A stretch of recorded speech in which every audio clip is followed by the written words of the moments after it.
అధ్యాయము 23వ వచనమును చదువుకుందాం. నీ హృదయములో నుండి జీవధారలు బయలుదేరును. కాబట్టి అన్నిటికంటే ముఖ్యముగా నీ హృదయమును భద్రముగా కాపాడుకొనుము. ప్రియులారా, ఇక్కడ మన హృదయం గురించి ఒక మాట జ్ఞాని అయిన సొలొమోను చక్కని మాట రాశాడు. ఏమని రాస్తూ ఉన్నాడంటే, నీ హృదయములో నుండి జీవధారలు బయలుదేరును. కాబట్టి అన్నిటికంటే ముఖ్యముగా నీ హృదయాన్ని భద్రముగా కాపాడుకోవాలి.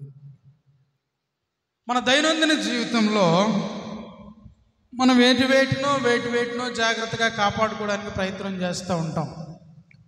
ఏమండి, చాలా విలువైన వస్తువులను జాగ్రత్తగా కాపాడుకుంటాము. మనకున్న సంపదను, మనకున్న ఆస్తిపాస్తులను చాలా విలువైనదిగా ఎంచి చాలా జాగ్రత్తగా కాపాడుకుంటూ ఉంటాం. కానీ బైబిల్ చెప్తున్న మాట ఏంటంటే, అన్నిటికంటే ముఖ్యముగా అంటే ఇక ముఖ్యమైనది ఏదైనా ఉందయ్యా అంటే అదేంటి? నీ యొక్క హృదయము. దాన్ని భద్రంగా కాపాడుకోవాలి. ఎంత భద్రంగా కాపాడుకోవాలంటే నీకున్న వెండి బంగారముల కంటే, నీకున్న విలువైన వస్తువుల కంటే నీ హృదయాన్ని భద్రంగా కాపాడుకో. ఏ లాకర్లో పెట్టి కాపాడుకుందాం భద్రంగా?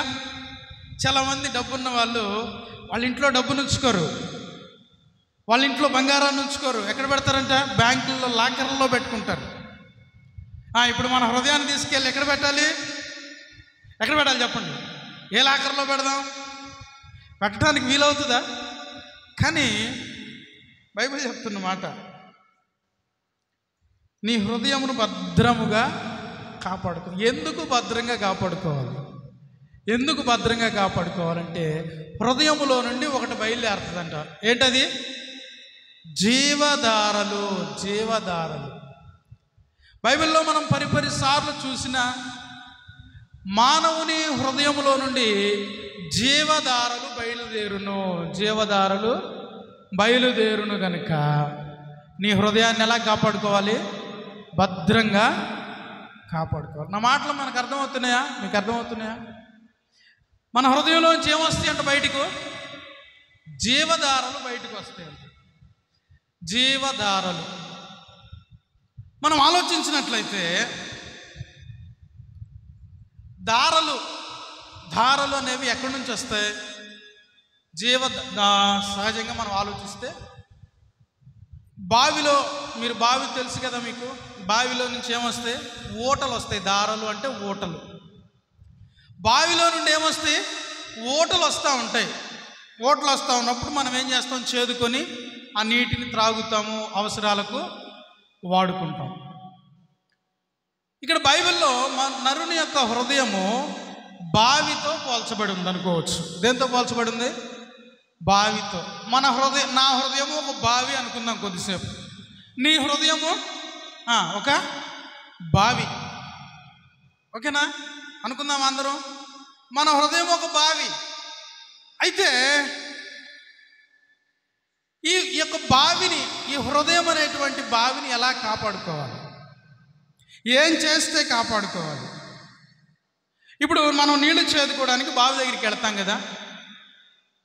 ఆ బావిలో ఉన్న నీళ్లు మంచివైతేనే మనం చేదుకుంటాం. కానీ ఆ నీళ్లు పాడైపోతే మనం చేదుకుంటామా?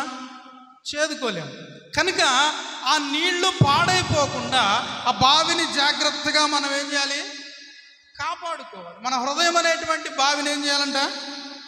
కాపాడుకోవాలి. ప్రియనా, మన చుట్టుపక్కల మన యొక్క భౌతిక సంబంధమైన అవసరతలకు ఉపయోగపడే ఈ బావిని మనం జాగ్రత్తగా కాపాడుకుంటేనే ఆ నీళ్లు మనకు ఉపయోగపడతాయి.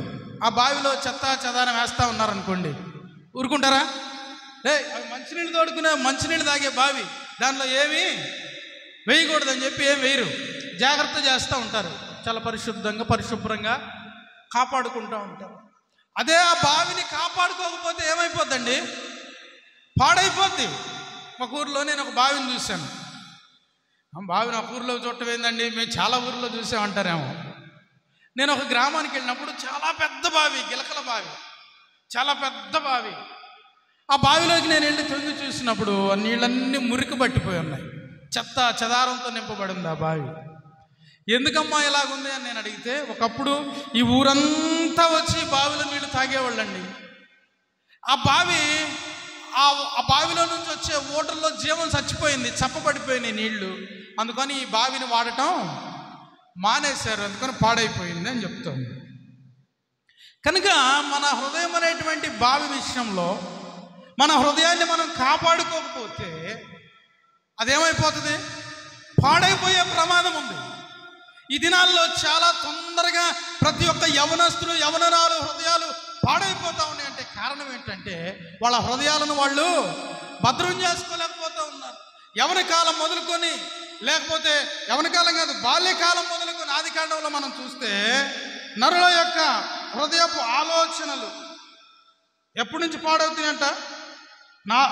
ఆదికాండము 6వ అధ్యాయము 5వ వచనం మనం గమనిస్తే, నరుల చెడుతనము భూమి మీద గొప్పదనియు, వారి హృదయము యొక్క తలంపులలోని ఊహ అంతయు ఎల్లప్పుడూ కేవలము చెడ్డదనియు. చిన్ననాటి నుండి వృద్ధాప్యం వచ్చేంత వరకు ఈ హృదయం అనేటువంటి బావిని కాపాడుకోవాల్సిందే. ఒక స్థాయికి వచ్చాం కదా, ఇక కాపాడుకోవడం అవసరం లేదులే అని చెప్పి కనుక విడిచిపెడితే చాలా ప్రమాదకరమైనటువంటి పరిస్థితుల్లోనికి వెళతాం. ఎందుకు మన హృదయాన్ని కాపాడుకోవాలి? ఇర్మియా గ్రంథంలో మనం ఒక మాట చూస్తాం, 17వ అధ్యాయము 9వ వచనంలో. అక్కడ హృదయము అన్నిటికంటే మోసకరమైనది, అది ఘోరమైన వ్యాధి కలిగినది అనే మాట మనం చూస్తాం. ఇర్మియా గ్రంథము 17వ అధ్యాయము. హృదయము అన్నిటికంటే మోసకరమైనది,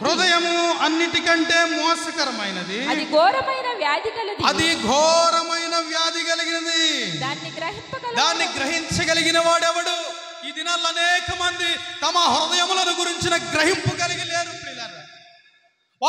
వారి ఇష్టానుసారమైనటువంటి జీవితాలు వారు జీవిస్తూనే ఉన్నారు. కానీ హృదయంలో వచ్చినటువంటి తలంపుల విషయం, హృదయంలో వచ్చినటువంటి ఆలోచనల విషయం, ఇది మంచిదా, ఇది మేలుకరమైందా, ఇది మనకు కీడు కలిగించేదా అనేటువంటి ఆలోచన లేకుండా వారి ఇష్టానుసారమైనటువంటి ప్రవర్తన వారు కలిగి ఉండుట చేత వారి జీవితము దుఃఖ సాగరంలో ముందుకు వెళ్ళిపోతారు. ఈ దినము నరుని యొక్క హృదయము ఒక బావితో పోల్చబడిందని మనం గమనిస్తూ ఉన్నాం. బైబిల్లో ఉన్నటువంటి కొన్ని బావులను మనం చూద్దాం. అది మన హృదయాలకు, మన జీవితాలకు ఎలాగ అన్వయించుకోవాలో, ఎలాగ దేవుని వాక్యాన్ని మనకు ప్రయోజనకరంగా, ఆశీర్వాదకరంగా మనం మార్చుకోవాలో ఇదేనా మనం గమనిద్దాం. చూడండి, మొదటి బావి ఆదికాండము 16వ అధ్యాయము 14వ వచనం. ఆదికాండము 16వ అధ్యాయము 14వ వచనాన్ని మనం గమనిస్తే, ఆదికాండము 16వ అధ్యాయం 14వ వచనం. అందుచేత ఆ నీటి బుగ్గకు బేయేర్ లహోరోయి అను పేరు పెట్టబడెను. చాలండి, అక్కడ మనం గమనించినట్లయితే బేయర్ లహోరేయి అనేటువంటి పేరుకి అర్థం ఏంటయ్యా అంటే, నన్ను చూచుచున్న సజీవుని బావి. కింద ఫుట్నోట్లో రాయబడి ఉంటుంది చూడండి, 3వ నంబర్ వేసి, నన్ను చూచుచున్న సజీవుని బావి. మొదటి బావి ఏంటంటే సజీవుని బావి. ఏంటది? సజీవుని బావి. ఈ బావిలో జీవజలము, సజీవమైనటువంటి జలము చేత నింపబడి ఉన్న బావి. మనం చక్కగా పాడుకుంటాం కదా, ఏం పాట? సజీవుడవైనా యేసయ్యా నిన్నాశ్రయించిన నీ వారికి సహాయుడవై తృప్తి పరచితివే, సముద్రమంతా సమృద్ధితో ఆనందించద నీలో అనుదినము కృపనుంది, ఆరాధించద నిన్నే ఆనందధ్వనులతో. సజీవమైనటువంటి బావి, సజీవమైనటువంటి వ్యక్తి ఈ లోకంలో మరణాన్ని జయించి తిరిగి లేచిన వ్యక్తి ఎవరైనా ఉన్నారయ్యా అంటే ఆయన ప్రభు అయిన యేసుక్రీస్తు వారు మాత్రమే. పిల్లరా, ఈ సజీవుడైనటువంటి దేవుణ్ణి మన యొక్క బావిలో హృదయంలో నింపుకుంటే మన హృదయం ఎలాగుంటుందంట? సజీవమైనటువంటి బావిగా ఉంటుంది. పిల్లరా, సజీవమైనటువంటి బావిగా మన హృదయాన్ని ఎలాగ చేసుకోవాలి? యోహాను సువార్త 1వ అధ్యాయం 1వ వచనంలో మనం గమనిస్తే, ఆదియందు వాక్యం ఉండెను, వాక్యము దేవుని యొద్ద ఉండెను, వాక్యమే దేవుడై ఉండెను. కనుక ఈ వాక్యము చేత మన హృదయాన్ని నింపుకోవాలి. ఈ వాక్యము చేత మన హృదయం నింపుకుంటే సజీవమైనటువంటి బావిగా మనము ఉంటాం. కనుక నిన్ను నన్ను నీ యొక్క హృదయం అనేటువంటి బావిని నింపడానికి సజీవమైనటువంటి బావి యేసుక్రీస్తు అనేటువంటి బావి పరలోక మహిమను విడిచిపెట్టి ఈ లోకమునకు దిగి వచ్చింది. సజీవమైనటువంటి బావిగా నీవు నేను ఉండాలంటే నీ హృదయము ఎవరి చేత నింపబడాలి? దేవుని వాక్యము చేత నింపబడితేనే ఎటువంటి కష్టములు వచ్చినా, ఎటువంటి శ్రమలు వచ్చినా, ఎటువంటి అపనిందలు అవమానాలు ఎదురైనా తట్టుకొని నిలబడగలిగే శక్తినిచ్చేది ప్రభు అయిన క్రీస్తు వారు మాత్రమే. నీ హృదయంలో యేసు ప్రభుకి స్థానం లేకపోతే చిన్నపాటి శ్రమకే కదిలిపోతాం, చిన్నపాటి కష్టానికే అటు ఇటు పరుగులెత్తిపోతూ ఉంటాం. కనుక మన హృదయంలో ఈ జీవజలాన్ని మనం నింపుకోవాలి అంటే, నీ హృదయము సజీవంగా ఉండాలి అంటే యేసుక్రీస్తు అనేటువంటి జీవజలాన్ని మన హృదయంలో నింపుకోవాలి. మన హృదయంలో ఎప్పుడైతే యేసుక్రీస్తు అనేటువంటి జీవజలముతో నింపబడతామో మనము సజీవమైనటువంటి బావిగా మార్చబడతాము. అనేకులకు మనము ఆశీర్వాదకరంగా మార్చబడతాము. మన యొక్క జీవితంలో, మన హృదయంలో ఆశీర్వాదకరమైనటువంటి జీవజలము లేకపోతే, అంటే మనం ఎవరితోనైనా మాట్లాడుతున్నాం అనుకోండి, సంభాషిస్తూ ఉన్నాం అనుకోండి, వారికి యేసు ప్రభువుని గురించిన మాటలు చెబుతూ ఉన్నారు అంటే వారి హృదయం దేంతో నింపబడిందని అర్థం? దేంతో నింపబడిందని అర్థం? యేసుక్రీస్తు అనేటువంటి జీవజలముతో నింపబడిందని అర్థం. ఇద్దరు ముగ్గురు కలిస్తే ఈ లోక సంబంధమైనటువంటి మాటలు, ఈ లోక సంబంధమైనటువంటి రాజకీయ మాటలు, ఈ లోక సంబంధమైనటువంటి వ్యర్థమైన మాటలు మాత్రమే మాట్లాడుకుంటూ ఉన్నారు. కానీ ఎదుటి వారికి మేలు కలిగించేటువంటి మాటలు, ఎదుటివానికి ఆశీర్వాదాన్ని కలిగించేటువంటి మాటలు మాట్లాడుకునేవారు చాలా అరుదుగా ఉన్నారు. ఎవరైనా అలాగ మాట్లాడుకున్నారు అంటే వాళ్ళు కేవలము యేసుక్రీస్తు యొక్క రక్తములో కడగబడిన వారు మాత్రమే. మొదటి బావి సజీవుని బావి. కనుక మన హృదయాన్ని దేవుని యొక్క వాక్యముతో మనము నింపుకోవాలి. అప్పుడు మనం అనేకులకు ఆశీర్వాదకరంగా ఉంటాం. రెండవ బావిని మనం చూద్దాం. 2వ పేతురుకు రాసిన పత్రిక, పేతురు పత్రిక 2వ పేతురు 2వ అధ్యాయము 17వ వచనాన్ని మనం చదువుకుందాం. 2వ పేతురు 2వ అధ్యాయము 17వ వచనం. వీరు నీళ్లు లేని బావులను పెనుగాలికి కొట్టుకొని పోవు మేఘములనై ఉన్నారు. పిల్లల ఎటువంటి బావులు అంటే వీళ్ళు? ఈ బావి ఎలాంటిది? నీళ్లు లేని బావులు. ఇందాకేమో సజీవమైనటువంటి నీళ్లు కలిగి జీవజలము కలిగి నింపబడిన బావుల గురించి మనం చూసాం. ఇప్పుడేమో నీళ్లు లేని బావుల గురించి మనం చూస్తున్నాం. ఎవరికి సాదృశ్యులయ్యా వీళ్ళు అంటే నామకార్థ క్రైస్తవులకు సాదృశ్యం నీళ్లు లేని బావులు. ఎందుకంటే మేము క్రీస్తుని కలిగిన వారము, పుట్టుకతో క్రైస్తవులం అని చెప్పుకుంటారు. కానీ క్రీస్తుని గురించిన ఆలోచన, క్రీస్తుని గురించిన అనుకరణ, క్రీస్తుని గురించిన పరిశుద్ధత, క్రీస్తుని గురించినటువంటి జీవముతో కూడినటువంటి వారి యొక్క జీవన శైలి ఏమాత్రము వారిలో ఉంది. ఎంత విచారమో చూడండి. భక్తి చేస్తూ ఉంటారు పైకి, లోపల మాత్రము ఆచరించవలసిన ఆచారాలు మాత్రం ఆచరిస్తారు. ఏమాత్రము సమాజానికి వారికి ఉపయోగం ఉండదు. వారి వలన ఎవరికి ఉపయోగం ఉండదు పిల్లలు. ఈ నీళ్లు లేని బావులు, భక్తి లేని బావులు. ఏమండి, మా తాతగారు, మా సొంత తాత బాగా బీడీలు తాగేవాడు. ఆయన చూసి నేను కూడా బీడీలు తాగడం నేర్చుకున్నాను.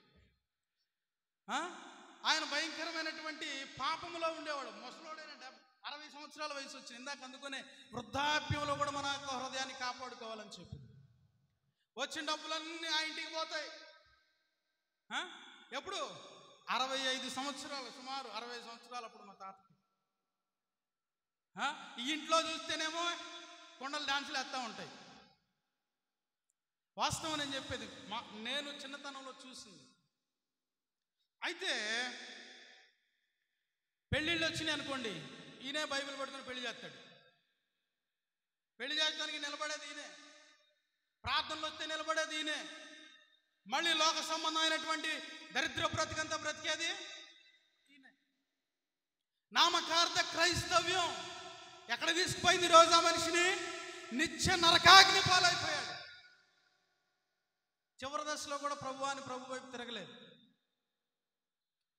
ప్రియులారా, నేను పుట్టుకతో క్రైస్తవుణ్ణి, మా తాత ముత్తాతల క్రైస్తవులు, మేము ఏం చేసినా ఎలాగో బ్రతికినా సరిపోయింది అనుకుంటే అది చాలా ప్రమాదం అండి. ఒక త్రాగుబోతుని, ఒక నామకార్థ క్రైస్తవుడైన తాగుబోతుని, వాడు బాగా తాగొస్తాడు అనుకరే, నువ్వు సచ్చినాక ఏడపోతారంటే వాడు అంటాడు, నేను పరలోకమే పోతానంటాడు. ఇడుండేదేమో దౌర్భాగ్యమైనటువంటి జీవితంలో జీవిస్తూ ఉంటాడు. వాడి విశ్వాసం చూడండి, ఇది పనికి మాలిన విశ్వాసం కాకపోతే పనికొచ్చే విశ్వాసమేనా? ప్రియరా, నీళ్లు లేని బావులు, వీరి వలన వారికి ప్రయోజనం ఉండదు, వారి కుటుంబంలో ఎవరికి ప్రయోజనం ఉండదు, వారి చుట్టుపక్కల ఉన్న కుటుంబాలకు ప్రయోజనం ఉండదు, ఈ సమాజానికి కూడా ఏమాత్రం ప్రయోజనము ఉండదు. మనం అలాగా నీళ్లు లేని బావులుగా ఉండకూడదు. ఆ బావి ఎండిపోయిన స్థితిలో ఉండిపోయింది. ఎండిపోయినటువంటి జీవితాలు. ఈ నీళ్లు లేని బావులు ఎంత ప్రమాదకరమైనవంటే, ఈ నీళ్లు లేని యొక్క బావుల యొక్క హృదయాలు దేనికి సూచన అంటే ఎలాగుంటుందంటే వీళ్ళ పరిస్థితి. మత్తయి సువార్త 12వ అధ్యాయము 43వ వచనాన్ని మనం చూద్దాం. మత్తయి సువార్త 12వ అధ్యాయము 43వ వచనం. అపవిత్రాత్మ ఒక మనుష్యుని వదిలిపోయిన తర్వాత అది విశ్రాంతి వెదకుచు నీరులోని చోట్ల తిరుగుచూ ఉండును. విశ్రాంతి దొరకనందున నేను వదిలి వచ్చిన నా ఇంటికి తిరిగి వెళ్ళేదని అనుకొని వచ్చి ఆ ఇంట ఎవరు లేక అది ఊడ్చి అమర్చి ఉండటం చూచి వెళ్ళి తనకంటే చెడ్డమైన మరి 7 దెయ్యములను వెంట పెట్టుకొని వచ్చును. అవి దానిలో ప్రవేశించి అక్కడనే కాపురముండును. అందుచేత ఆ మనుష్యుని కడపటి స్థితి మొదటి స్థితి కంటే చెడ్డదగును. అలాగే ఈ దుష్టతనము వారికి సంభవించును. చూడండి, ఒక హృదయంలో వాక్యం అనేటువంటి నీరు లేకపోతే, ఒక మనుష్యుని హృదయంలో జీవజలం అనేది లేకపోతే ఆ యొక్క హృదయము సాతానుకి నివాసయోగ్యంగా మారిపోతుంది. ఇది అన్ని చోట్ల తిరిగి ఎక్కడా స్థలం దొరకకపోతే, ఇదిగో ఈ యొక్క హృదయము చక్కగా సిద్ధపరచబడి ఉంది, నీళ్లు లేవు, ప్రార్థన లేదు, వాక్య ధ్యానం లేదు, భక్తి లేదు, ఆరాధనకు వెళ్ళడం లేదు, మందిరానికి వెళ్ళడం లేదు, పరిశుద్ధమైన జీవితం లేదు కనుక ఈ యొక్క బావిలో నేను ఉండడానికి అన్ని విధాలా శ్రేయస్కరం. నేను మాత్రమే కాదు, నాలాంటివి 7 తిరుగుతూ ఉన్నాయి బయట, వాటిని కూడా తీసుకొచ్చి దీంట్లో పెట్టేస్తా. చూసారా ఎంత భయంకరమైనటువంటి స్థితిలోకి వెళ్ళిపోతుందో ఆ యొక్క వ్యక్తి హృదయం, ఆ జీవితం. నా దేవుని ప్రియులారా, మన హృదయము దేవుని యొక్క వాక్యముతో నింపబడకపోతే సాతానుడు వచ్చి ఆ హృదయంలో ఏం చేస్తాడంట? తిష్ట వేస్తాడు, నివాసం ఉంటాడు. ఆ యొక్క వ్యక్తి స్థితి కడపటి స్థితి కంటే మొదటి స్థితి, అందుచేత ఆ మనుషుని కడపటి స్థితి మొదటి స్థితి కంటే చెడ్డదైపోతుంది. కనుక మన హృదయము ఎలాగుందో మనం పరిశీలించుకుంటూ ఉండాలి. మొట్టమొదటిది ఏ బావి? సజీవుని బావి. రెండవది నీళ్లు లేని బావి. మూడవది ఆదికాండము 26వ అధ్యాయం. ఆదికాండము 26వ అధ్యాయము 15వ వచనాన్ని మనం చదువుకుందాం. ఆదికాండము 26వ అధ్యాయం. అతని తండ్రి అయిన అబ్రహాము దినములలో అతని తండ్రి దాసులు త్రవ్విన బావులన్నిటినీ ఫిలిష్తీయులు మన్ను పోసి పూడ్చివేసిరి. ఫిలిష్తీయులు మన్ను వేసి పూడ్చివేసిరి. ఇక్కడ మూడవ బావి పూడ్చివేయబడిన బావి. ఏ బావి? పూడ్చివేయబడిన బావి. పిల్లరా, ఈ పూడ్చివేయబడినటువంటి బావి, ఆ హృదయ స్థితి కలిగిన వాళ్ళు చాలా చాలా చాలా ప్రమాదకరమైనటువంటి వాళ్ళు. ఎందుకు పూడి చేస్తారు బావిని? ఎందుకు పూడి చేస్తారు? పాడుపడిపోతే పూడి చేస్తారు, నీళ్లు ఉప్పులైపోతే పూడి చేస్తారు, ఎందుకు పనికి రాకపోతే పూడి చేస్తారు కదా. మరి మన హృదయము పూడ్చివేయబడినటువంటి బావిగా ఉన్నది అంటే ఏ బావిలో నీరున్నదో, ఏ బావి 10 మందికి ప్రయోజనకరంగా ఆశీర్వాదకరంగా ఉండదో, ఏ బావి వలన ఎవరి అవసరతలు తీరవో ఆ బావిని ఏం చేస్తారు? మన జీవితంలో నీ యొక్క హృదయం అనేటువంటి బావిలో వాక్యము, ప్రార్థన, విశ్వాసము, భక్తి అనేవి లేకుండా పోతావు. ఏం చేయబడతాడు? సాతాను ఏం చేస్తాడు? ఆ బావిని పూడి చేస్తాడండి. సాతానుడు పూడి చేస్తాడు. దేంతో పూడి చేస్తాడు? మనమైతే మట్టితో పూడుస్తాం. సాతాను దేంతో పూడి చేస్తాడు? లోకాశలు, లోక సంబంధమైన కోరికలు, పాపపు సంబంధమైనటువంటి ఆలోచనలు, ఈ లోక సంబంధమైనటువంటి ఏమండి ఈ పరిపర ఐహిక విచారాలు, ధనమోసాలు, నేత్రాశ, జీవపుడంబముతో నీ హృదయాన్ని పూడ్చివేస్తాడు. ఒకసారి త్రవ్వుకున్న హృదయం ప్రభు దగ్గరికి వచ్చి మనందరము మన హృదయాలను త్రవ్వుకున్న వాళ్ళమే. ప్రభువా, నా హృదయాన్ని పరిశీలించు, నన్ను పరిశుద్ధపరచని మన హృదయాలను తవ్వుకున్న వాళ్ళము తిరిగి సాతాను నీ హృదయాన్ని పూడ్చివేస్తా ఉన్నాడంటే ఎంత ప్రమాదంలో ఉన్నావో ఆలోచించండి. ఎంత ప్రమాదంలో ఉన్నావో చూడండి. ఏ వ్యక్తి జీవితంలో ప్రార్థన ఉండదో, ఏ వ్యక్తి జీవితంలో విశ్వాసము, వాక్య ధ్యానం ఉండదో, ఆ వ్యక్తి హృదయం ఏమైపోతుందంట? పూడ్చివేయబడుతుంది. అదే నీ దగ్గర ప్రార్థన, వాక్య ధ్యానము, విశ్వాసం ఉందనుకోండి, సాతాను వచ్చి ఒక్క ఆలోచన నీ మీద వేస్తాడా? సాధు సుందర్ సింగ్ గారు ఒక మాట చెప్పారు. సాధు సుందర్ సింగ్ గారు ఎంతమంది తెలుసు? సాధు సుందర్ సింగ్ గారు ఒక మాట చెప్పాడు. ఏం చెప్పాడంటే, మనుషునికి ఆలోచన రావచ్చు, కానీ ఆ ఆలోచన మన మనసులో గూడు కట్టుకోకూడదంట. మీకు అర్థమయ్యేటట్టు చెప్తాను. పక్షి వచ్చి తల మీద వాలింది అనుకోండి, వాలొచ్చు, తప్పులేదు. కానీ తల మీద ఆ పక్షి గూడు కట్టుకోకూడదు. అర్థమవుతుందా? ఎవరైతే పూడ్చివేయబడిన బావు లాంటి స్వభావం కలిగి ఉంటారో వారి యొక్క తల మీద కావచ్చు, వారి యొక్క హృదయంలో కావచ్చు, సాతానుడు ఏం చేస్తాడు అంటే గూడు కట్టుకొని నివసిస్తాడు. ఈ పూడ్చివేయబడిన జీవితం ద్వారా ఏ మాత్రము నీకు ప్రయోజనం ఉండదు, నీ తోటి వారికి కూడా ప్రయోజనము ఉండదు. కనుక మనం పూడ్చివేసే బావుల్లాగా ఉండకూడదండి. మన జీవితము, మనం ప్రార్థనలో, మనము దేవుని యొక్క వాక్యములో కనుక లేకపోతే తప్పకుండా సాతానుడు పూడ్చివేస్తాడు. సాతానుడు ఏదన్నా తలంపు వచ్చిందనుకోండి, వాక్య ధ్యానం చేస్తున్నటువంటి నీవు దేవుడు వాక్యం ద్వారా మాట్లాడతాడు. ఏం చేస్తావు? ఆ తలంపును గర్దిస్తావు, ఆ బలహీనతను గర్దిస్తావు, సాతానుపై జయాన్ని సంపాదిస్తావు. మనం అనేక మంది జయం చూడలేకపోతున్నాం అంటే కారణం ఏంటంటే పరిశుద్ధ గ్రంథాన్ని జాగ్రత్తగా చదవకపోవటం, దేవుని వాక్యాన్ని అర్థం చేసుకోలేకపోవటం, దేవుని వాక్యానుసారంగా మనం జీవించలేకపోవటం బట్టి సాతాను యొక్క కదిలింపులకు కదిలిపోతా ఉన్నారు ఈ దినాల్లోనే పిల్లల. కనుక మనం పూడ్చివేసిన బావుల్లాగా ఉండకూడదు. నాలుగవ బావి చూద్దాం. ఇదే 26వ అధ్యాయం ఆదికాండము 18వ వచనం చదువుకుందాం. అప్పుడు తన తండ్రి అయిన అబ్రహాము దినములలో త్రవ్విన నీళ్ల బావులు ఇస్సాకు తిరిగి త్రవ్వించెను. నాలుగవ బావి తిరిగి త్రవ్వబడిన బావి. నాలుగవ బావి ఏంటి? త్రవ్వబడిన బావి. పిల్లరా, శత్రువులు పూడ్చివేసిన బావులు. మన శత్రువు ఎవరండి? మన శత్రువు ఎవరు? అపవాది పూడ్చివేసిన బావులను మనము త్రవ్వాలి కదా. ఇస్సాకు దినముల్లో శత్రువులు ఏం చేశారంట? తన తండ్రి అయిన అబ్రహాము దినముల్లో త్రవ్విన బావులను పూడ్చివేశారంట. దాన్ని ఇస్సాకు త్రవ్వడం ప్రారంభించాడు. శత్రువులు పూడ్చిన ఊటలన్నీయు వగా, శత్రువులు పూడ్చిన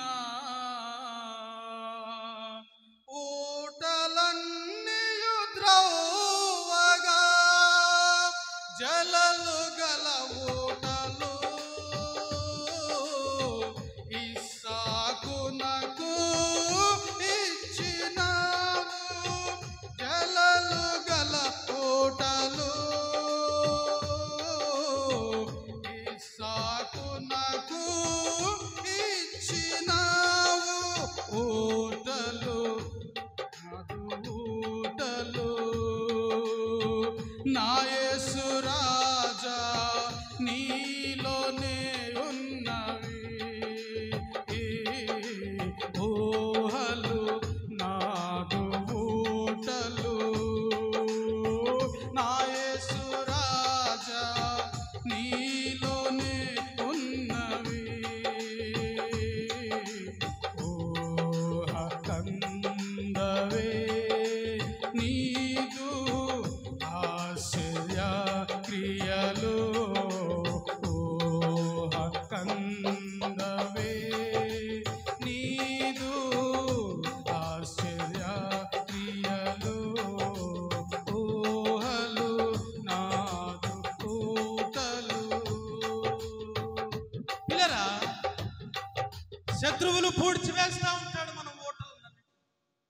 నీ హృదయంలో నుండి జీవధారలు బయటికి వెళ్ళి అనేకులు జీవించకుండా, అనేకులకు దేవుని వాక్యం అందించకుండా శత్రువు ఏం చేస్తాడు అంటే నీ బలహీనతల మొత్తం నీ ఎదురుకు తీసుకొని వచ్చి నీ బావిని పూడ్చివేస్తావు. దాన్ని మనము తిరిగి త్రవ్వుకోవాలి. ఇక్కడ మనం గమనిస్తున్నాము, త్రవ్వబడిన బావి. ఎంతమంది మన హృదయాలను తవ్వుకోవాలని ఆశ కలిగి ఉన్నారు? కొంతమంది కొన్ని గ్రామాల్లో బావుల్లో పూడికలు తీస్తారు. మీకు తెలుసా? మాకు బావులు ఇవ్వండి, అన్ని బోర్లేనండి అంటారు. బావుల్లో పూడికలు తీస్తారు. ఎందుకని? మా గ్రామంలో సుమారు 4-5 బావులు ఉండేవి నా చిన్నతనంలో. ఆ బావుల దగ్గరికి చిన్నప్పుడు బిందెలు ఎత్తుకొని మా అమ్మ, మా నాన్న, మా తాత వాళ్ళు అందరూ వెళ్ళేవాళ్ళు. బావుల దగ్గర వంతు పెట్టుకునేవాళ్ళు. ఎండాకాలం నీళ్లు కష్టంగా ఉండేది మా ఊర్లో. ఈ వంతు ఎక్కడి నుంచి? ఇది బావు అనుకోండి, వరుసగా ఒక బిందంట ఆ రోడ్డు దాటి ఇంకా అవతలకు పోయాయి. ఎవరు వంతు వస్తే రాత్రి వెళ్ళి బావి దగ్గర పడుకుంటే తెల్ల మరుసటి రోజు వంతు వచ్చేది. బావిలో అసలు ఏం జరుగుతుందా అని చూస్తే చిన్న దార వస్తూ ఉండేది, సన్న దార. దానితో పెద్ద నీళ్లు కాగానే తోడేసుకునేవాడు. ఎక్కువ దార రావాలంటే ఏం చేయాలి? బావిలో ఉన్న ఆ యొక్క తవ్వాలి, బావిని పూడికను తీసేయాలి కదా. పూడికను తీసేయాలి. నీలో భక్తి ఉంది, నీలో విశ్వాసం ఉంది, నీలో పరిశుద్ధత ఉంది, లేదా నీలో ప్రార్థనా జీవితం ఉంది, నీలో వాక్య ధ్యానం ఉంది. కానీ అవి కొంచెం మాత్రమే ఉన్నాయి కనుక జయాన్ని చూడలేకపోతాం. మనం మరింత జయాన్ని చూడాలంటే మనం ఏం చేయాలంట? పూడికను తీసివేయాలి, త్రవ్వాలి. త్రవ్వబడకపోతే పిల్లరా, త్రవ్వబడకపోతే ఆ ఊటలు కొంచెంగా మాత్రమే, నీ భక్తి కొంచెంగా మాత్రమే ఉంటుంది, నీ విశ్వాసము తగు పరిమాణంలోనే కొంచెం మాత్రమే ఉంటుంది. ప్రభువునకు కావాల్సింది విశ్వాసము, ప్రార్థన. ఏమండి, నీ యొక్క భక్తి జీవితంలో ఒక మెట్టు ఎదగాలి అంటే మన హృదయంలో ఉన్నటువంటి పూడికిని ఏం చేయాలి? తవ్వుకోవాలి. హృదయంలో పూడికిని ఎట్లా తవ్వుకుంటామండి? గుణపం తీసుకొని తవ్వుకుంటామా? త్రవ్వుకోలేం కదా. ఒకటే ఒకటి ప్రామాణికం. మన హృదయాలను మనం త్రవ్వుకోవాలంటే దానికి ప్రామాణికం దేవుని యొక్క వాక్యం. వాక్యం దగ్గరికి రావాలి. మన బలహీనతల వాక్యం చూపిస్తుంది, నీలో ఉన్నటువంటి లోపము వాక్యం చూపిస్తుంది, నీలో ఉన్నటువంటి దేవునికి వ్యతిరేకమైన కార్యాలు వాక్యం బయలుపరుస్తుంది, నీతో సూటిగా మాట్లాడుతుంది. నువ్వు దేవునికి సమీపంగా ఉన్నావా, దేవునికి దూరస్తుడిగా ఉన్నావా, సంఘానికి లోపలున్నావా, సంఘానికి వెలుపలున్నావా, పరలోక రాజ్యానికి చేరువుగా ఉన్నావా, నరకానికి నువ్వు చేరువుగా ఉన్నావని వాక్యము మాత్రమే నీకు చూపించగలిగి నీ బావిని తిరిగి త్రవ్వాలి అంటే ప్రభు పాదాల దగ్గరకు సంఘములో చేర్చబడాలి, సంఘములో నిలిచి ఉండాలి. మన యొక్క తిరిగి మన బావులు మనము త్రవ్వుకోవాలి. త్రవ్వబడినటువంటి బావి. ఎన్ని బావులు చూసాం ఇప్పుడు? 4. దేవునికి స్తోత్రం. మొదటి బావి సజీవమైనటువంటి బావి. రెండవది నీళ్లు లేని బావి. మూడవది పూడ్చివేయబడిన బావి. నాలుగవది త్రవ్వబడిన బావి. ఐదవది ఆదికాండం 29వ అధ్యాయం 29వ అధ్యాయము 2వ వచనం. అతడు చూచినప్పుడు పొలములో ఒక బావి కనబడెను. గొర్రెల మందలు 3 పండుకొని ఉండెను. కాపరులు మందలకు ఆ బావి నీళ్లు పెట్టుదురు. ఒక పెద్ద రాయి ఆ బావి మీద మూత వేసి ఉండెను. మూసివేయబడిన బావి. ఏంటంటే ఈ బావి మూసివేయబడిన బావి. చూడండి, ఈ బావి లోపల నీరుంది, కావలసిన సమృద్ధి అయిన నీరుంది, కానీ ఏమైంది? మూతేసుకొని ఉన్నారు. మీకు అర్థమవుతుందా? మన హృదయాన్ని ఈ మూసివేయబడినటువంటి బావికి దగ్గరగా తీసుకెళ్తే దేవుడు చేసిన మేలుల విషయం చక్కగా సాక్ష్యాలు చెప్తూ ఉన్నారు. చాలా సంతోషం. చాలా మంది దేవుడు తమ జీవితంలో చేసిన మేలుల విషయం అంతే లోపల పెట్టుకుంటారు, మూతేసుకుంటారు, బయటికి చెప్పరు. అనేకులకు దేవుడికి కృతజ్ఞతగా అనేక మందితో మాట్లాడరు. దేవుని గురించి దేవుని గురించి అనేక మందికి కృతజ్ఞత కలిగి ప్రభు నాకు కార్యం చేశాడని బయటికి వివరించలేరు. ప్రియులారా, కీర్తనాకారుడు అంటాడు 105వ కీర్తనలో అనుకుంటాను. చూడండి, ఒక మాట చూద్దాం.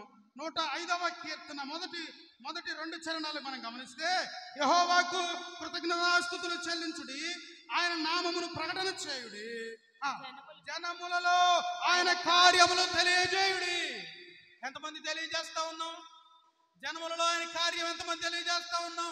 మందిరంలో సాక్ష్యం చెప్పాం కదా, చాలే ఇంతే నా కృతజ్ఞత అనుకుంటా ఉన్నామా? జనములలోకి వెళ్ళి ఆయన గురించి మనం ప్రకటించాలి.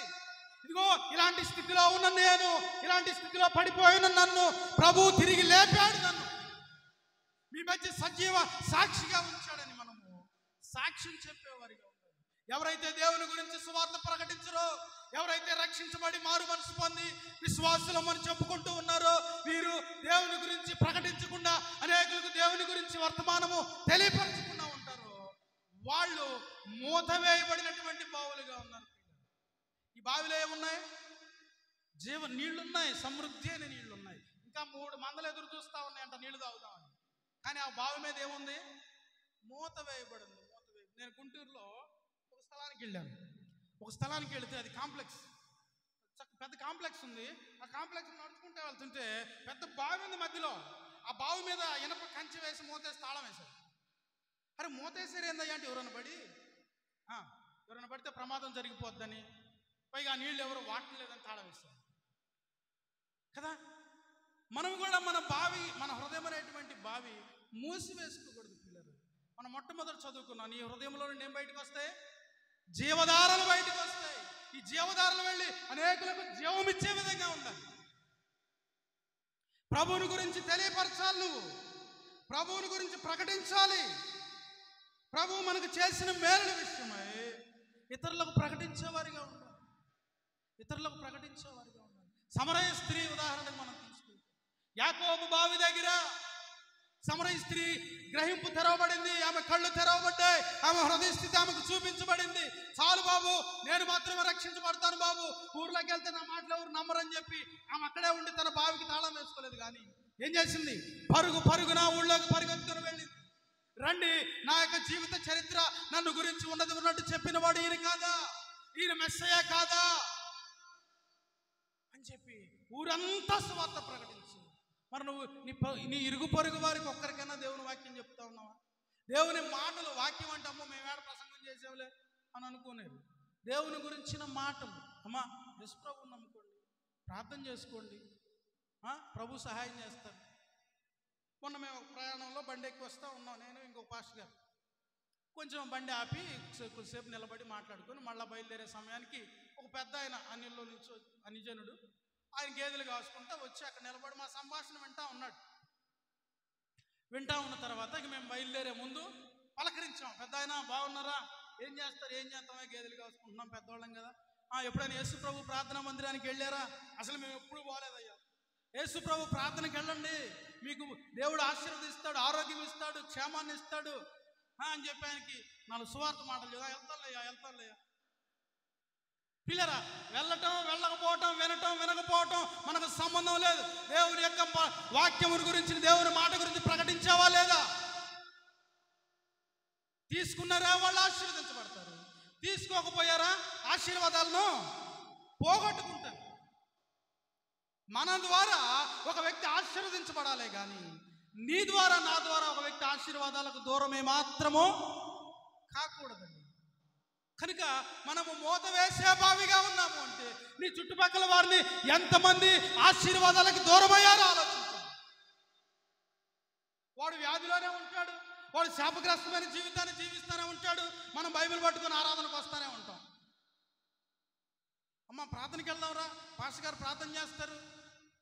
నేను ఎప్పుడు ప్రార్థనకి రాలేదండి, మాకు అసలు అలవాటే లేదండి. అలవాటు లేకపోయిందిలే, వచ్చి కూర్చో చాలు. నేను అదే చెప్తాను, మీరు వచ్చి కూర్చోండి చాలు, మీరేం చేయొద్దు, ముందు కూర్చొని వాక్యం వినండి చాలు. వచ్చి కూర్చోబెడితే చాలు. నువ్వు నీ పని ఏందో తెలుసా? ఆ వ్యక్తిని బతిమలాడో, బామాలో, బొజ్జగించో, ఏదో ఒకటి ఇచ్చో తీసుకొచ్చి కూర్చోబెట్టడం నీ పని. ఆ వ్యక్తి సంగతి చూసుకోవడం ఎవరి పని? పరిశుద్ధాత్ముని పని. ప్రభువా ఇదిగో ఇక్కడ దాకా తీసుకొచ్చాను, నా పని అయిపోయింది, నీ పని ప్రభువా అని ఆయనకి అప్పగించడం. మనము మూసివేయబడిన బావులుగా ఉండకూడదు పిల్లరా, మూత వేయబడిన బావులుగా ఉండకూడదు. చూడండి 6వ బావిని మనం చూద్దాం. చూడండి సంఖ్యాకాండము 21వ అధ్యాయము 17వ వచనం. అప్పుడు ఇశ్రాయేలీయులు ఈ పాట పాడిరి, బావి ఉబుకుము, దానిని కీర్తించుడి, బావి ఏరికలు దాన్ని త్రవ్విరి, తమ అధికార దండముల చేతను కర్రల చేతను జనుల అధికారులు దాన్ని త్రవ్విరి. చూడండి పిల్లరా, ఇక్కడ ఉబుకుచున్న బావి. ఏ బావి అంటే ఇది? ఉబుకుచున్న బావి అంటే ఓవర్ ఫ్లోయింగ్, పొర్లి పారుచున్నటువంటి బావి. ఎక్కడన్నా చూసారా పొర్లిపారటం? బావి పొర్లి పారటం చూసారా? లేదు, చూడలేదు కదా మనం. అక్కడ మనం ఆత్మ సంబంధమైనటువంటి అర్థంలోనికి వెళితే, మనం ఆత్మ సంబంధమైనటువంటి ఆలోచన కొరకు వెళితే, పరిశుద్ధాత్ముడు మన హృదయం అనేటువంటి బావిలో పొంగి పొర్లి పారేంత సమృద్ధిగా మనము పరిశుద్ధాత్మను మనము నింపుకోవాలండి. అపోస్తుల కార్యములు 1వ అధ్యాయము 8వ వచనంలో మనం గమనిస్తే అక్కడ పరిశుద్ధాత్మని కార్యం మనం చూస్తాం. అయినను పరిశుద్ధాత్మ వారి మీదకు వచ్చినప్పుడు మీరు శక్తిని అందుదురు గనుక మీరు యెరూషలేములోను యూదయ సమరయ దేశమంతటను భూదిగంతముల వరకును నాకు సాక్షులయ్యుందురని వారితో చెప్పారు. పరిశుద్ధాత్మ మీ మీదకు వచ్చినప్పుడు ఏమవుతారంట? మీరు శక్తిని అందాలి. పరిశుద్ధాత్మ చేత నీ హృదయం అనే బావి నింపబడాలి. ప్రియరా గమనించండి, పరిశుద్ధాత్మ కొరకు కనిపెట్టమని బైబిల్ చెప్తా ఉంది. పరిశుద్ధాత్మ ద్వారా హృదయం అనేటువంటి బావిని నింపుకోమని వాక్యం సెలవిస్తూ ఉంది.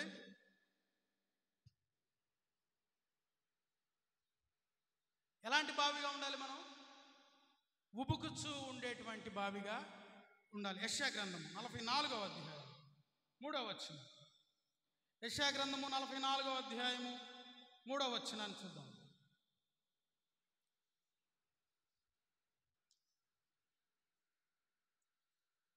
44:3. నేను దప్పిగల వారి మీద నీళ్లను, ఎండిన భూమి మీద ప్రవాహ జలములను కుమ్మరించెదను. చూడండి వీళ్ళరా, ఒక బావిలో నుండి ఉబుకుచ్చు పైకి వచ్చిందంటే నీళ్లు ఏమైపోతుంది? ప్రవహిస్తాయి. కిందకి ఏం చేస్తాయండి? ప్రవహిస్తాయి. ఎండిపోయిన భూమిని తడుపుతుంది. నీళ్ల కొరకు ఎదురు చూస్తూ నెర్రలు కొట్టి ఉన్నటువంటి భూమిని తడిపి సాగు చేస్తుంది. సారవంతంగా మారుస్తాయి ఓటలు. దేవుని యొక్క పరిశుద్ధాత్ముడు మన హృదయంలో నుండి ఉబికి రావాలి. అనేక మంది పరిశుద్ధాత్మ తాకుదల పొందుకోవాలి. ఎవరిని బట్టి? నిన్ను బట్టి, నన్ను బట్టి మాత్రమే ప్రియులారా. కనుక ఉబికేటువంటి బావిగా దేంతో ఉబకాలి? మన హృదయము పరిశుద్ధాత్మనుచే నింపబడాలి. పరిశుద్ధాత్ముడు మన హృదయంలో నుండి పొంగి పొర్లి ప్రవహిస్తూ ఉండాలి. కిందకి ప్రవహిస్తూ ఉంటే ఏమవుతుందంటే అక్కడ ఎండిన భూమి మీద ప్రవాహ జలములు, దప్పిగలవాని మీద నీళ్లు. నీ హృదయంలో నుండి జీవధారలు బయటికి ప్రవహిస్తూ ఉన్నప్పుడు, నీ హృదయంలో నుండి జీవధారలు బయటికి ప్రవహిస్తూ ఉన్నప్పుడు, అక్క నేను కూడా ప్రార్థనకు వస్తాను, అమ్మా నేను కూడా ప్రార్థనకు వస్తానని వస్తూ ఉంటారు. మనం వెంటబడి మన హృదయంలో జీవధారలు బయటికి రాకుండా మురికిదారులు బయటికి వస్తున్నాయి అనుకోండి. చక్కగా ఇక్కడ ప్రార్థనకు వచ్చాం, ప్రార్థన అయిపోయిన తర్వాత ఇంటికి వెళ్ళినాక ఏం చేస్తాం? చాలా మంది చెప్పండి, ఇంటికి వెళ్ళాక ఏం చేస్తారు? మొన్న ఒక ఇల్లు దర్శించడానికి వెళ్ళాం, రమ్మంటే వెళితే మేమే పలానా సమయానికి వస్తామని చెప్పలేదు. పలానా సమయానికి వస్తామని చెప్పలేదు. సడన్గా వెళ్ళేసరికి వాళ్ళందరూ ఇంట్లో తలుపు వేసుకొని సీరియల్ పెట్టుకొని చూస్తూ ఉన్నారు. మేము బయటికి వెళ్ళి కొడతా ఉన్నాం తలుపు. రండి సిస్టర్, బ్రదర్ రండి బయటకు అనేసరికి తలుపు తీసేసరికి ఏమో పడుతుంది మాకు? బుద్ధి లేదు కొద్దిగా కూడా మీకు. అబ్బాయి టీవీ అంటే టీవీ ఆపట్లా, మా నాన్న ఉన్నాడు లోపల, సీరియల్ ఇంట్రెస్ట్గా ఉంది పాస్టర్ గారు అని చెప్పి తలుపు వేశారు. ఈ పిల్లలు ఆ సహోదరి మా దగ్గరికి వచ్చారు. వీళ్ళ నాన్న అడుగుతున్నాడు. ఆ సీరియల్ అయిపోయిన తర్వాత వచ్చాడు తీరిక. ఏమయ్యా భక్తి విషయాలు తెగ మాట్లాడుతూ ఉంటావు, ఇదా నువ్వు చేసే పని అంటే? లేదులేండి నేను చూడలేదులేండి. ఇప్పుడు దాకా ఏం చేస్తున్నాడు లోపల? ఎంత తేలికైనటువంటి ఇలాంటి వాళ్ళ హృదయాల్లో నుండి, ఇలాంటి వాళ్ళ జీవితాల్లో నుండి ఇలాంటివి బయటికి ఊపుకుతూ ఉంటే ఎవరు ఆశీర్వదింపబడతారు? నీ హృదయంలోంచి ఏం బయటికి రావాలి? సేవకులు వస్తారన్నప్పుడు, లేకపోతే నా గృహానికి దైవజనులు వస్తారన్నప్పుడు ఎప్పుడు వస్తారా? లేకపోతే వాళ్ళు వచ్చేసరికి మనం ఏం సిద్ధపరచాలా? వాళ్ళ కొరకు కాచుకొని కూర్చోవాలి. బైబిల్లో కొర్నేలి అనేటువంటి భక్తుడు ఉన్నాడు. పేతురుని తీసుకురావడానికి పనివారిని పంపించాడు. ఆ దూతలు ఎప్పుడు వస్తారని వచ్చేసరికి తమ బంధువులందరినీ సమకూర్చాడు. ఎదురు చూస్తూ ఉన్నాడు. ఈ దినాల్లో ఎదురు చూసే భక్తులు కరువైపోయారండి. మాస్టర్ గారు ఎదురు చూడాల్సి వస్తుంది. బయటికి వెళ్ళాడు. ఎంతసేపటికి వస్తాడమ్మా? మాకు టైం అవుతుంది వెళ్ళాలి. ఇంకా ఎంతసేపటికి వస్తాడమ్మా? మేము పొలం వెళ్ళిందా? వీళ్ళు ఎదురు చూడాల్సి వస్తుంది. చూసి చూసి మేము దారిని పట్టుకొని వెళ్ళిపోవాల్సి వస్తుంది. మారిపోతూ ఉందంత. ప్రియులరా, మన హృదయంలో జీవధారలు ఊపికి బయటికి పారినవంటే మన చుట్టుపక్కల ఎండిపోయిన జీవితాలు ఉంటాయే, ఆ జీవితాలు తడిచి, మీరు గమనించండి, బాగా ఎండిపోయినటువంటి మట్టిని వర్షం పడింది అనుకోండి, ఎలాంటి వాసన వస్తుంది? మట్టి వాసన. ఎట్లా ఉంటుంది అది? బాగుంటుందా? బాగోదా? బాగోదా? బాగుంటుంది. మట్టి వాసన పీల్చుకోవడం చాలా ఇష్టం. మీ పాస్టర్ గారు అంటాడు, మట్టి వాసన భలే వస్తుందండి పాస్టర్ గారు. నిజమేనండి, భలే వస్తుందని పీల్చుకుంటా పోతుంది. ఎందుకని? ఎప్పుడుగో వచ్చింది, ప్రతిసారి రాదు కదా అది. కనుక ఆ జీవితం తడపబడితే వాళ్ళలో నుండి వచ్చేటువంటి ఆశలు ఎంత గొప్పవో చూడండి. కనుక పరిశుద్ధాత్మ చేత మనం నింపబడి పొర్లి ప్రవహించే విధంగా మనం పరిశుద్ధాత్మని నింపుకోవాలి. చివరిగా 7వ భాగం చూసి ముగించుకున్నాం. 21వ అధ్యాయం ఆదికాండం 30వ వచనం. ఆదికాండం 21వ అధ్యాయం 30వ వచనం.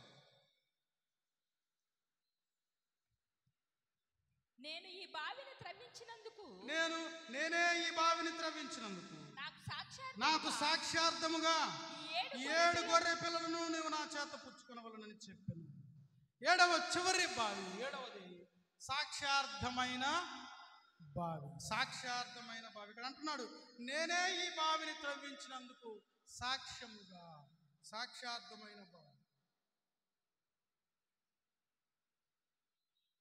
సాక్ష్యార్థమైనటువంటి బావి. త్రవ్వబడిన మనము దేవుని కొరకు సాక్ష్యార్థమైనటువంటి వారిగా నిలబడాలి. ప్రభు కొరకు మనం సాక్ష్యం ఇచ్చేవారిగా ఉండాలి. చాలా మంది భయపడతారు సాక్ష్యం చెప్పాలంటే. 10 మందిలో నిలబడి సాక్ష్యం చెప్పాలంటే భయపడతారు. దేవుని కొరకు నిలబడాలంటే భయపడతారు. ఏదో అవమానం వచ్చిందనే భయపడతారు. పిల్లరా, ఏ మాత్రము నీకు నలుగురిలో అవమానం కలిగిందని అనిపించిన పరలోకపు తండ్రి ఎదుట ఏముంటది? నీకు ఘనత కలిగించేటువంటి దేవుడు ఆయన. సాక్ష్యము చెప్పేవారిగా మనం ఉండాలి. ఏమండి, బైబిల్లో ఎంతమంది సాక్షులు? ఇందాక మనం చూసాం, సమరయ స్త్రీ ఒక సాక్షిగా ఉందా? సమరయ స్త్రీ తర్వాత మనం గమనిస్తున్నట్లయితే అపోస్తల కార్యములు 22వ అధ్యాయము 15వ వచనం. అపోస్తల కార్యములు 22వ అధ్యాయము 15వ వచనం చూస్తే అక్కడ ఒక సాక్షిని మనం చూస్తాం. అపోస్తల కార్యములు 22వ అధ్యాయము 15వ వచనం. నీవు కన్నవాటిని గూర్చి విన్నవాటిని గూర్చి సకల మనుషుల ఎదుట ఆయనకు సాక్షివైందువు. ఎవరి గురించి మాట్లాడుతున్నారు ఈ మాటలు? పౌలు భక్తుడి గురించి మాట్లాడుతూ ఉన్నాడు. నీవు కన్న వాటిని, నీవు విన్న వాటిని, నువ్వు ఏవి కన్నావు? ఇదిగో పరిశుద్ధాత్ముడిని నేను చూశాను, దేవుని వెలుగుని నేను చూశాను. ఏవి విన్నావు? దేవుని స్వరాన్ని నేను విన్నాను. అనేక మందికి సాక్షిగా బ్రతకాలి.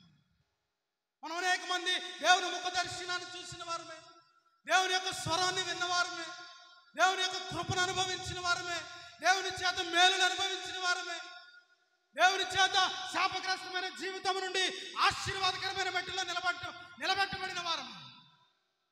కానీ ఏమైనా దేవుని గురించి సాక్షిగా బ్రతుకుతూ ఉన్నావా?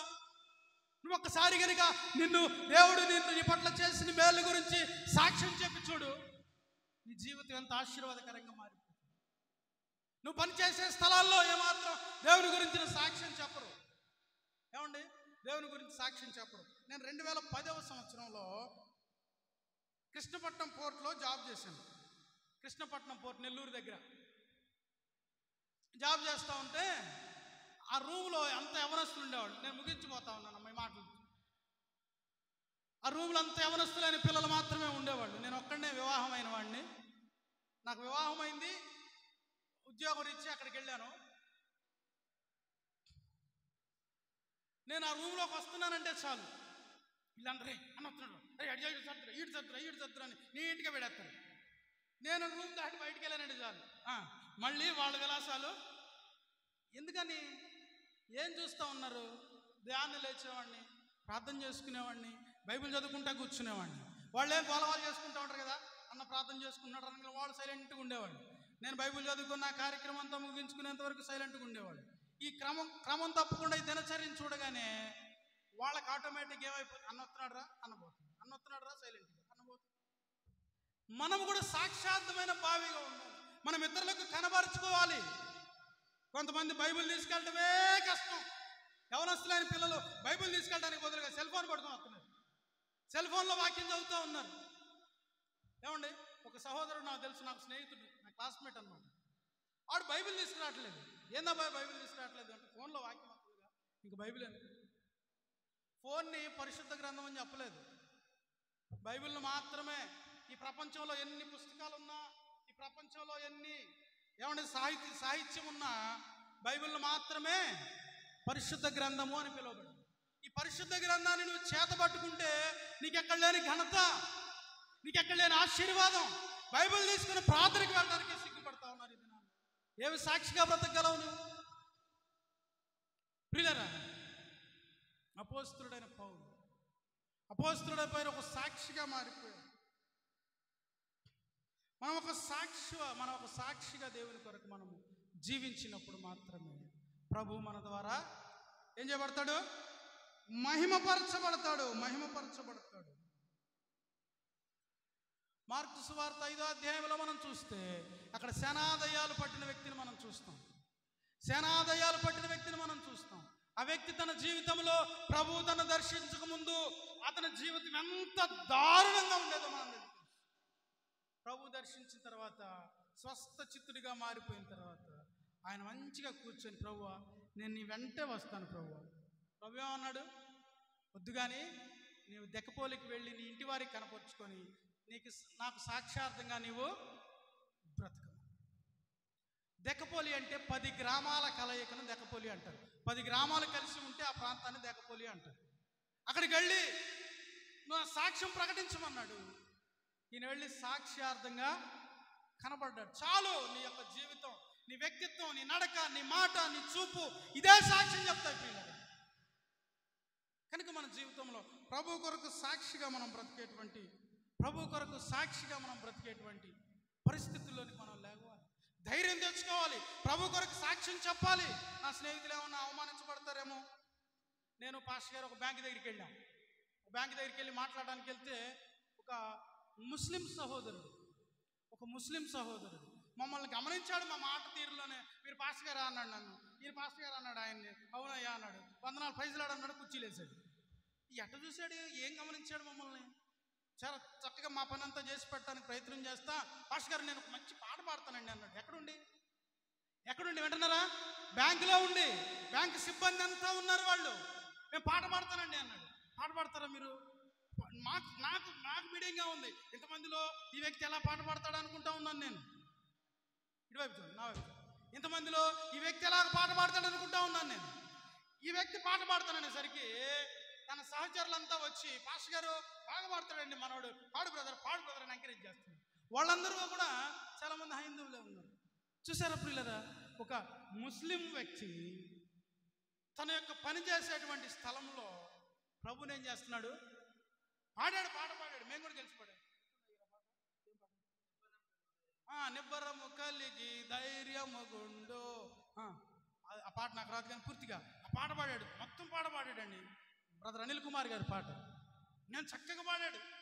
నేను ఎంతో సంతోషించాను. ప్రభువా, నా ముఖానికి సిగ్గు కదా, నేను ఇక్కడ ధైర్యంగా పాడలేకపోతున్నాను. ఆ పాట రాదు కాబట్టి, లేకపోతే మేము కూడా కలిసి పాడేవాళ్ళం. కనుక సాక్ష్యార్థంగా మనం ఉండాలి. మనం పనిచేసే స్థలాల్లో సాక్షులుగా ఉండాలి. మనం ఎక్కడైతే మనము ఉద్యోగం చేస్తున్నామో ఉద్యోగం చేసే స్థలంలో ప్రభు సాక్షిగా ఉండాలి. మన కుటుంబీకుల మధ్య మనం ప్రభుకు సాక్షులుగా. సాక్ష్యము లేకపోతే మన భక్తి ప్రభు ఎదుట ఏమాత్రము సరిపోదు. నువ్వెంత భక్తి అయినా చేయి, నువ్వెన్ని సంవత్సరాల నుంచో భక్తి చేయి, సాక్ష్యాన్ని పోగొట్టుకున్నావా అంతే. తిరిగి నువ్వు నిలబడటం చాలా కష్టం.